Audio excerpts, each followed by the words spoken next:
कहानी शुरू होती है 1929 से। जंग खत्म हो चुकी है, दुनिया थकी हुई है। इसी बीच डॉक्टर रिटर और उसकी पत्नी इस आइलैंड पर पहुंचते हैं जहां वो बाकी जिंदगी गुजारने की उम्मीद करते हैं। रिटर को लिखने का शौक है, वो अपने विचार, अपने अनुभव सब कुछ नोट कर लेता है। जब भी कोई जहाज दूर से गुजरता है वो अपने नोट्स उन तक पहुंचा देता है जिन्हें बाद में शहर में पढ़ा जाता है। समय उड़कर 3 साल आगे चला जाता है। 1932 में इस आइलैंड पर एक और शख्स आता है, हाइंज। उसके साथ उसकी पत्नी मार्गरेट और छोटा बेटा भी होता है। ये पूरा परिवार यहाँ बसने की उम्मीद लेकर आया है। रिटर उन्हें देखकर हक्का बक्का रह जाता है क्योंकि वो इस आइलैंड को सिर्फ अपने लिए समझ चुका था।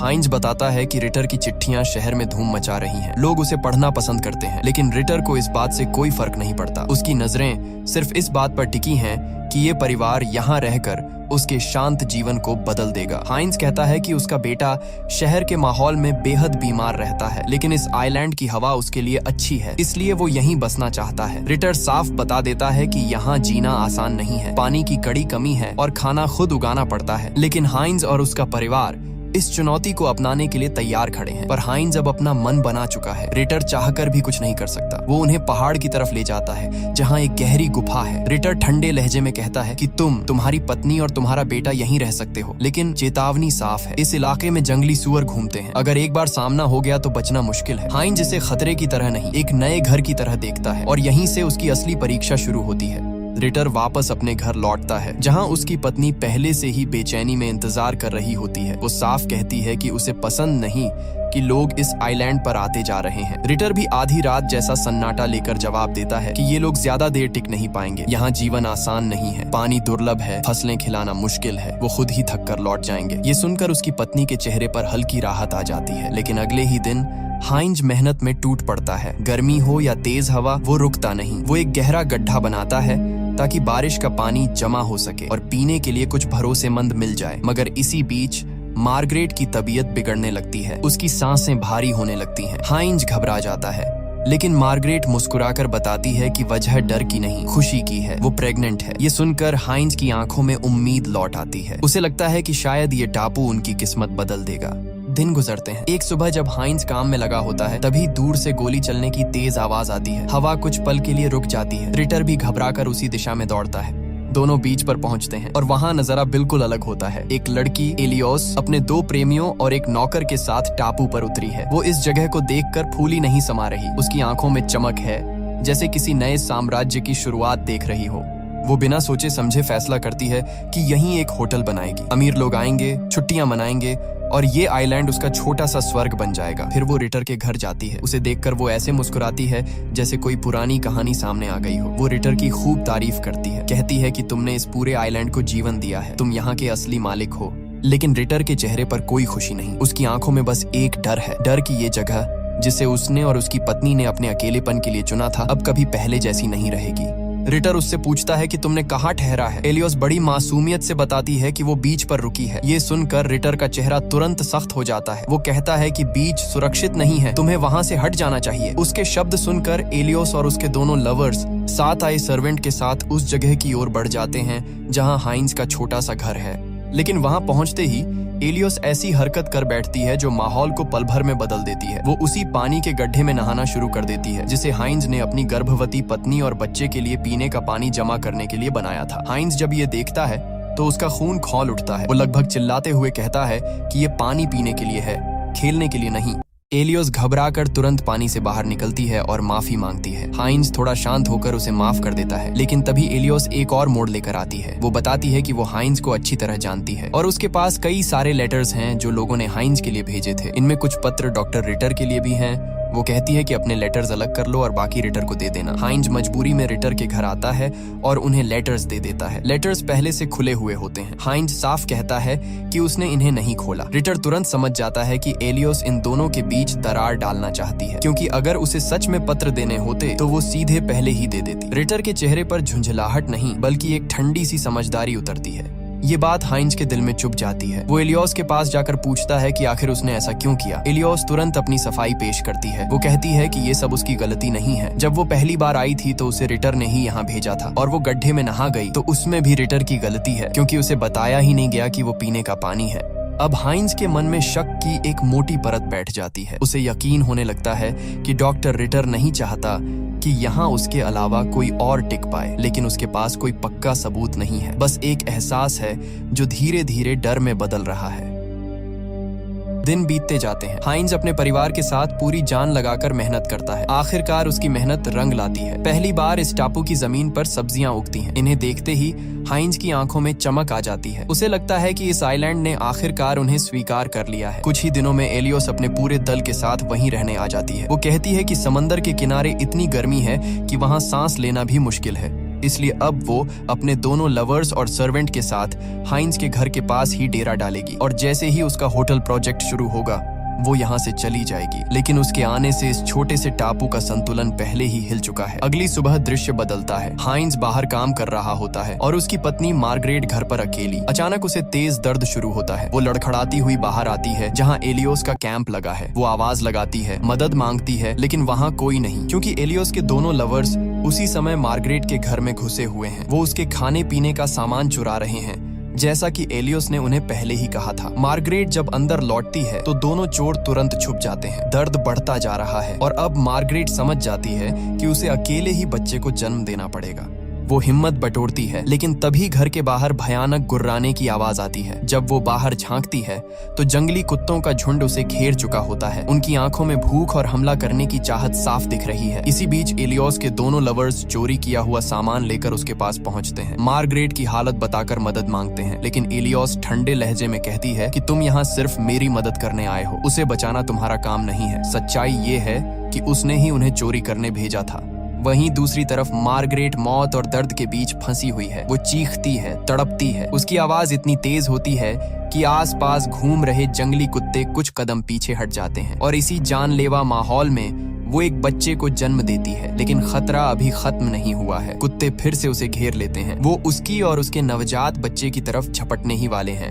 तभी अचानक गोली की आवाज गूंजती है। हाइंज पूरी रफ्तार से वहां पहुंच चुका है। हवा में चलती गोली जंगली कुत्तों को डरा देती है और वो भाग जाते हैं। हाइंज अपनी पत्नी और नवजात बच्चे को देखकर टूट जाता है। उसकी आंखों में डर, प्यार और राहत सब कुछ एक साथ भर आता है। उसे पता है कि अब सिर्फ डॉक्टर रिटर ही उसकी पत्नी को बचा सकते हैं। वो तुरंत रिटर के घर भागता है, लेकिन रिटर ठंडे चेहरे के साथ मदद से इनकार कर देता है। ये देखकर रिटर की पत्नी खुद बेचैन हो जाती है। वो कहती है कि तुम्हें उसकी मदद करनी ही चाहिए। आखिरकार रिटर अनमने मन से हाइंज के घर जाता है और जांच करके बताता है कि मार्गरेट के अंदर अब भी मांस का एक टुकड़ा फंसा है। अगर उसे तुरंत नहीं निकाला गया तो उसकी जान जा सकती है और इसके लिए उन्हें गर्म पानी की जरूरत होगी।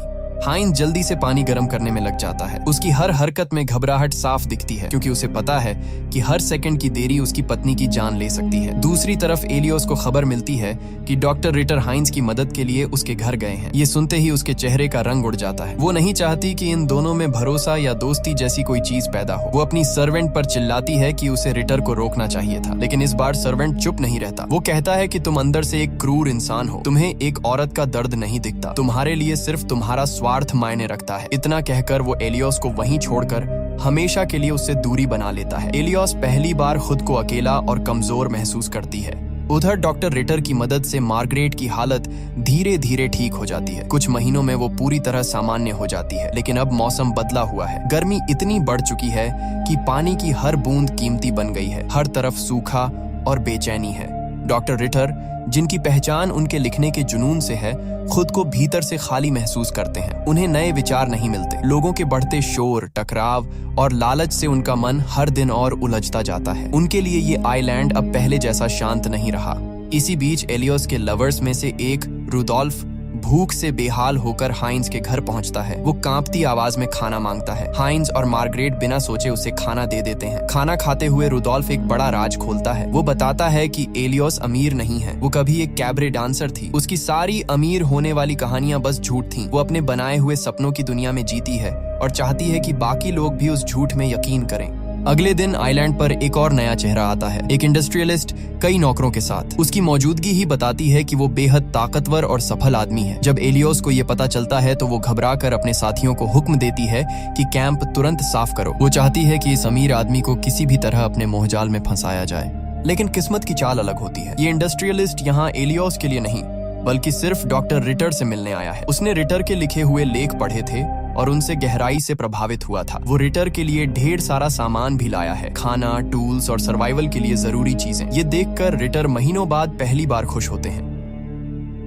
शाम को सब एक छोटी सी गैदरिंग करते हैं। इंडस्ट्रियलिस्ट सबके बारे में अच्छी बातें करता है। वो हाइंस और उसकी मेहनत की तारीफ करता है और फिर मुस्कुराते हुए मार्गरेट की तरफ देखकर कहता है, तुमने इस आइलैंड पर जन्म लेने वाले पहले बच्चे को जन्म दिया है। ये जगह हमेशा तुम्हारा नाम याद रखेगी। कुछ देर बाद सब अपने अपने घर लौट जाते हैं, लेकिन एलियोइस वहीं खड़ी रहती है। उसका चेहरा अभी भी उस रिजेक्शन की चुभन से भरा हुआ है। वो आखिरी कोशिश में उस इंडस्ट्रियलिस्ट के पास जाती है, खुद को मुस्कुराहट के पीछे छिपाती है, लेकिन वो सीधा जवाब देता है कि उसे इसमें कोई दिलचस्पी नहीं है। यह एक छोटा सा वाक्य एलियोइस पर हथौड़े की तरह गिरता है। शायद पहली बार किसी ने उसे साफ साफ ठुकराया है। उसके लिए ये बात सहना मुश्किल है। अगली सुबह इंडस्ट्रियलिस्ट आइलैंड छोड़ देता है। शांति लौटती है, लेकिन ज्यादा देर तक नहीं। डॉक्टर रिटर जब घर पहुंचते हैं और सामान चेक करते हैं तो उनके चेहरे पर हैरानी और गुस्सा दोनों दिखते हैं। इंडस्ट्रियलिस्ट जो भी खाना और जरूरी सामान उनके लिए छोड़ गया था वो सब गायब है और रिटर को तुरंत समझ आ जाता है कि ये काम किसने किया होगा। वो बिना वक्त गंवाए हाइंस के पास जाते हैं। उनकी आवाज में गुस्सा छुपा नहीं रहता। वो हाइंस से कहते हैं कि अब उसे फैसला करना होगा, वो रिटर के साथ है या एलियोइस के साथ। हाइंस गहरी सांस लेता है और कहता है कि वो रिटर के साथ है। इसके बाद दोनों अपनी बंदूकें लेकर एलियोइस के कैंप की तरफ बढ़ते हैं। माहौल भारी है, जैसे हवा भी रुककर देख रही हो कि आगे क्या होगा। रिटर उसे घूरकर पूछते हैं कि खाना कहाँ है। एलियोइस बिना घबराए कहती है कि उसे कुछ नहीं पता। फिर वो चतुराई से हाइंस को भड़काने की कोशिश करती है। वो कहती है कि अगर मैं खाना वापस भी दे दूं तो तुम्हें क्या लगता है डॉक्टर रिटर उसे तुम्हारे साथ बांटेंगे? इससे पहले की बात और बिगड़े, एलियोइस का लवर पिस्टल निकाल लेता है। हवा में तनाव का भार और बढ़ जाता है, लेकिन तभी मार्गरेट वहां पहुंचती है। उसकी आवाज थकी हुई है, लेकिन सच्चाई से भरी है। वो कहती है कि अगर हम जैसे कम लोग भी आपस में लड़ने लगे तो ये आइलैंड हम सबको निगल जाएगा, किसी को फायदा नहीं होगा। यह बात सबको कुछ पल के लिए शांत कर देती है। रिटर बिना कुछ कहे अपने घर लौट जाते हैं। अंदर जाते ही वो अपना टाइपराइटर उठाते हैं, वही टाइपराइटर जो उनकी पहचान था, जिस पर वो सालों से अपने विचार लिखते आए थे। वो उस पर गोली चलाते हैं और उसे तोड़ देते हैं, जैसे वो खुद अपनी कहानी का एक हिस्सा खत्म कर रहा हो। वो अपनी पत्नी से बस इतना कहते हैं कि वो शिकार पर जा रहे हैं। उनकी आवाज में एक अजीब सा खालीपन है, जैसे वो किसी फैसले के बहुत करीब पहुंच चुके हैं। उधर दूसरी तरफ एलियोइस का लवर डॉल्फ चुपचाप हाइंस और मार्गरेट के घर जाता है और उनके साथ खाना खाता है। उसे खुद पता नहीं कि अब वो किसका आदमी है। हवा में बेचैनी घुल चुकी है और आइलैंड पर कोई नहीं जानता कि अगला तूफान किस दिशा से उठेगा। उसी रात एलियोइस डॉल्फ को अपने पास बुलाती है। वो उसका सामान उसे थमाते हुए मीठी आवाज में पूछती है, क्या तुम सच में यहाँ से जाना चाहते हो? उसकी आंखों में बनावटी आंसू चमकते हैं। डॉल्फ को लगता है जैसे वो टूट रही हो, लेकिन असल में वो पूरा नाटक कर रही होती है। कुछ ही पलों में दोनों करीब आ जाते हैं और माहौल अजीब तरह की खामोशी से भर जाता है। उधर हाइंस और मार्गरेट अपने घर के अंदर होते हैं, तभी बाहर उन्हें सरसराहट सुनाई देती है। गर्मी और पानी की किल्लत ने सबको बेचैन कर रखा था, इसलिए उन्हें लगता है कोई उनका पानी चुरा रहा है। घबराहट और गुस्से में हाइंस बाहर की तरफ गोली चला देता है। लहूलुहान सन्नाटा छा जाता है। जब वो दोनों बाहर जाकर देखते हैं तो जमीन पर डॉक्टर रिटर की पत्नी का डोंकी पटड्डा होता है। वो बेचारा बस प्यासा था और पानी पीने आया था और अब उसकी मौत हो चुकी है। ये वही डोंकी था जो डॉक्टर रिटर के लिए करीब करीब परिवार जैसा था।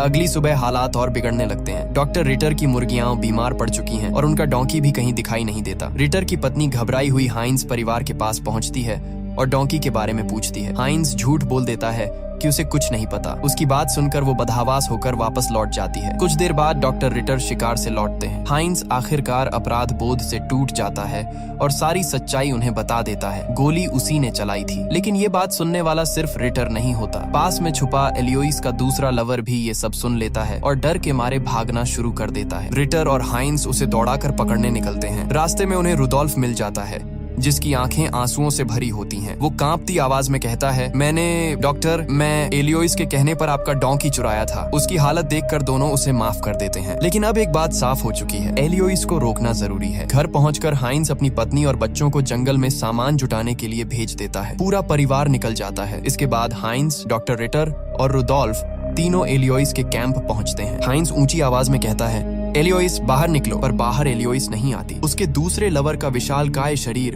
तंबू से निकलकर सामने खड़ा हो जाता है। वो गुस्से से तमतमाया हुआ इन तीनों पर हमला कर देता है। पल भर में हाथापाई शुरू हो जाती है। वो रुडोल्फ को दबोचकर लगभग मार ही देता है कि पीछे से हाइंस झपटता है।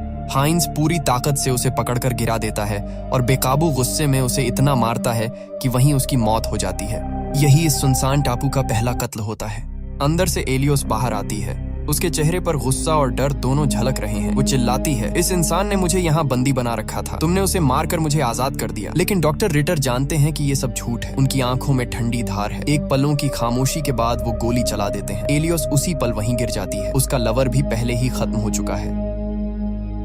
जंगल में मार्गरेट गोली की आवाज सुन लेती है। डर और बेचैनी उसके चेहरे पर साफ दिखाई देती है, लेकिन तीनों मिलकर फैसला करते हैं कि इस बारे में किसी को कुछ नहीं बताएंगे। रात के अंधेरे में वे दोनों की बॉडीज को ऊपर की चट्टानों से नीचे समंदर में फेंक देते हैं। अगले दिन रुडोल्फ डॉक्टर रिटर और मार्गरेट के पास आता है। वो बताता है कि प्लेनिक के अनुसार एलियोस और उसका लवर आइलैंड छोड़ चुके हैं, लेकिन उसकी आंखों में शक झलकता है। इसलिए वो उनके पुराने कैंप तक जाता है और पाता है कि एलियोस का पूरा सामान वहीं पड़ा है। रुडोल्फ के हाथ में कुछ सामान होता है जिसे वो डॉक्टर रिटर को बेच देता है और पैसे लेकर वहां से चला जाता है। मार्गरेट हाइंस के पास जाती है और धीरे से कहती है, मुझे पता है कि वो दोनों मारे जा चुके हैं। मैंने गोली की आवाज सुनी थी। घर आकर मैंने तुम्हारी बंदूक की गोलियों को भी चेक किया, पूरी थी। इसका मतलब ये है कि डॉक्टर रिटर ने उन्हें मारा। अब वो अपने अगले लेख में लिखेंगे कि तुमने दोनों को मारा था। इसके बाद पुलिस आएगी और तुम्हें गिरफ्तार कर लेगी। हाइंस गहरी सांस लेता है और कहता है, तुम बच्चों को लेकर यहाँ से चली जाओ, मैं सब संभाल लूंगा।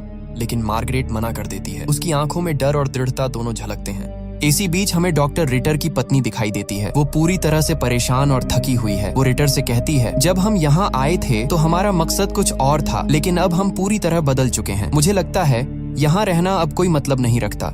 इतना कहकर वो घर से बाहर निकल जाती है। हवा में सन्नाटा छा जाता है। अब सब कुछ बदल चुका है। आइलैंड की ये चुप्पी केवल खौफ और रहस्यों से भरी हुई है। तभी मार्गरेट डॉक्टर रिटर की पत्नी के पास आती है। उसके हाथ में कुछ मुर्गियाओं और अंडे होते हैं। वो गंभीर आवाज में कहती है, तुम्हारी मुर्गियाओं बीमार हैं, इन्हें मत खाना वरना तुम्हारी जान जा सकती है। फिर उसकी बात बदलती है। वो धीरे से बताती है, डॉक्टर रिटर ने एलियोस और उसके लवर को मार दिया है। ये सुनते ही डॉक्टर रिटर की पत्नी की आंखों में आग सी झलक उठती है। वो घर लौटती है, लेकिन उसके मन में एक अजीब सा इरादा पल रहा होता है। डॉक्टर रिटर उसे बताते हैं, आज मैंने अपना अगला लेख पूरा कर लिया है, आज हम सेलिब्रेट करेंगे। डॉक्टर रिटर की पत्नी मुस्कुराते हुए कहती है, मैं तुम्हारे लिए खाना बनाती हूँ। लेकिन ये मुस्कुराहट भयानक होती है। जानबूझकर वो वही बीमार मुर्गियां पकाती है जिन्हें खाने से मौत तक हो सकती है। डॉक्टर रिटर उन्हें खाते हैं। शुरू में सब सामान्य लगता है, लेकिन जल्दी ही उनकी तबीयत बिगड़ने लगती है। पेट में तेज दर्द, उल्टी, कमजोरी, सब कुछ फूड पॉइजनिंग का असर है। मार्गरेट और हाइंस डॉक्टर रिटर की हालत देखकर दौड़ते हैं। उनके आते ही मार्गरेट समझ जाती है कि क्या हुआ है। वो देखती है कि डॉक्टर रिटर की पत्नी ने उसे जानबूझकर जहर दिया था। उसका दिमाग चालाकी और क्रूरता से भरा हुआ था। अब डॉक्टर रिटर की पत्नी उनके पास आती है। उसकी आंखों में ठंडी मुस्कान है। वो कहती है, तुम अमर होने वाले हो। डॉक्टर रिटर धीरे से मुस्कुराते हैं, लेकिन उनके चेहरे पर पीड़ा और समझदारी झलकती है। वो जानते हैं कि यह जहर सिर्फ शरीर नहीं बल्कि उनकी आत्मा को भी तड़पाएगा। वो कहते हैं, जिस तरह से मैं तड़प रहा हूँ उसी तरह से तुम भी तड़पोगी। कुछ ही पल बाद डॉक्टर रिटर की मौत हो जाती है। उनकी आंखों में सवाल और दर्द दोनों रह जाते हैं और आइलैंड पर सन्नाटा फैल जाता है। अब ये जगह सिर्फ रहस्य, खौफ और मौत की गूंज से भरी हुई है। डॉक्टर रिटर की मौत के कुछ समय बाद पुलिस ऑफिसर्स आइलैंड पर आते हैं। दरअसल मरने से पहले डॉक्टर रिटर ने उन्हें एक लेटर लिखा था। लेटर में उन्होंने लिखा था कि एलियोस और उसका एक लवर गायब हो चुके हैं और उन्हें शक है कि हाइंस ने ही उन्हें मार दिया होगा। पुलिस ऑफिसर्स हाइंस के घर पहुंचते हैं, जहां उसकी पत्नी मार्गरेट रहती है। वे उससे पूछते हैं, हाइंस कहाँ है? उसने किसी को मारा है? मार्गरेट शांत रहकर जवाब देती है, उसने किसी को नहीं मारा। लेकिन पुलिस इंस्पेक्टर बेफिक्री से कहता है, इसका कोई फायदा नहीं। डॉक्टर रिटर की पत्नी ने गवाही दे दी है कि हाइंस ने ही एलियोस और उसके लवर को मारा है। ये सुनकर मार्गरेट का गुस्सा उबल पड़ता है। वो सख्ती से कहती है, डॉक्टर रिटर को मारने वाला कोई और नहीं बल्कि उनकी अपनी पत्नी है। उसने जानबूझकर उन्हें बीमार मुर्गियां खिलाईं, जिससे उन्हें फूड पॉइजनिंग हुई और उनकी मौत हो गई। पुलिस इंस्पेक्टर पूरी तरह से कंफ्यूज हो जाता है। आखिरकार वो फैसला करता है कि इस केस को छोड़कर वापस चला जाएगा। जाते समय डॉक्टर रिटर की पत्नी और बाकी लोग भी उसके साथ चले जाते हैं। अब आइलैंड पर सिर्फ हाइंस, उसकी पत्नी मार्गरेट और उनके बच्चे रह जाते हैं। यानी कि ये पूरा आइलैंड अब उनके कब्जे में है। कई साल गुजर जाते हैं। सन 1943 में डॉक्टर रिटर की पत्नी की मृत्यु हो जाती है। मरने से पहले उसने सब कुछ लिखकर छोड़ दिया, जो कुछ भी उस आइलैंड पर हुआ था। इस वजह से लोगों को बाद में इस कहानी का पता चलता है। उसके बाद मार्गरेट भी किताब लिखती है। इस किताब में आइलैंड की कहानी है जो डॉक्टर रिटर की पत्नी की कहानी से बिल्कुल अलग है। इसलिए सच्चाई आज भी अधिकांश लोगों से छुपी रहती है। मार्गरेट अपने पूरे परिवार के साथ आइलैंड पर रहती है। सन 2000 में उसकी मृत्यु हो जाती है, उम्र 96 साल। उसका पूरा परिवार आज भी उसी आइलैंड पर रहता है। उन्होंने वहाँ कई रिजॉर्ट्स बनाए हैं जहाँ टूरिस्ट आते हैं और उनकी आमदनी होती है। इसी के साथ फिल्म की कहानी यहीं समाप्त होती है। उम्मीद है कि ये कहानी आपको रोमांचक, रहस्यमय और यादगार लगी होगी।